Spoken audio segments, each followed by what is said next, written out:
What's your top tip for meal prepping healthy meals for the week?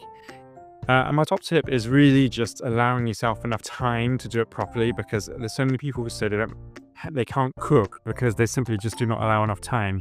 If you try to rush anything and you're not good at it, then you're going to have a bad result. So the first step is just allowing yourself enough time, just having a few basic bits of equipment. You don't need to have anything fancy, just some trays and some pans. And yeah, just keeping an open mind and allowing yourself to make mistakes, knowing that you're going to improve upon them. I think that's probably the biggest thing, because there aren't any professional chefs out there who've never made a mistake. And I'm sure if you meet any, they can tell you some stories of how they messed up in the past. What's my favorite way to swap out unhealthy ingredients for healthier options? Probably the easiest way to do this right now is by substituting different types of flour for your regular flour, because you can get things like spelt, or you could use oat flour, almond flour, anything that isn't your typical bleached white flour type product. So that is going to be far healthier, far more full of protein, vitamins, minerals, just general nutrients. And I think actually the texture is better, and it keeps you feeling fuller for longer, because the more processed something is, the faster it's going to flow through your system. Which healthy dish should be made from scratch? It turned out to be even better than you expected.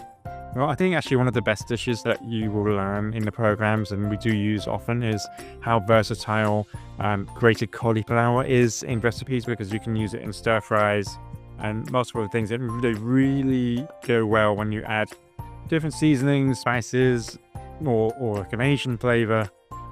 I think that's the real game changer. If you can develop a few recipes using that particular ingredient, I think then you will not miss what we call typical ingredients. What's the best way to make healthy cooking quick and easy on busy days? Well, I think already there is, if you know you have a busy day, you need to be prepared in advance of that, because no one really wants to cook when they're busy. And that's ultimately why people rely on takeout, because they think, I've worked hard, I'm going to treat myself, I'm going to get some takeout pizza. But that's not really treating yourself, because it's just total garbage what you're eating. I think you're better to build in 2 hours every Sunday or a week, day and night, where you can just meal prep for the whole week, a variety of dishes that you can just pull out the fridge and then you're done. And also the cost saving of that is going to be significant. How do you keep your healthy meals exciting without using too many ingredients? Well, I think you just keep it exciting because you don't for too much repetition between dishes. So there's always a variety of protein and vegetables. So even if you get tired after eating the same thing like twice or 3 times, so there's multiple options there ready for you to take. What's your favorite healthy seasoning or spice that you use?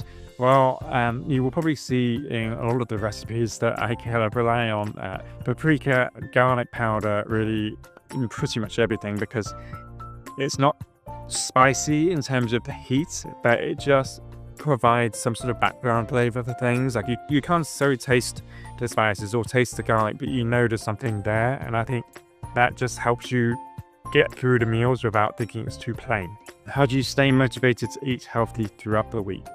Well, I noticed that whenever I do any exercise or workout, then I am immediately motivated to include more vegetables in my meal following that. Whereas before, if I'm just working from home or on my computer, then I'm more likely to choose something that's just protein and rice, for example. I'm less motivated to eat vegetables when I'm not exercising. So I think activity and diet, they really go hand in hand.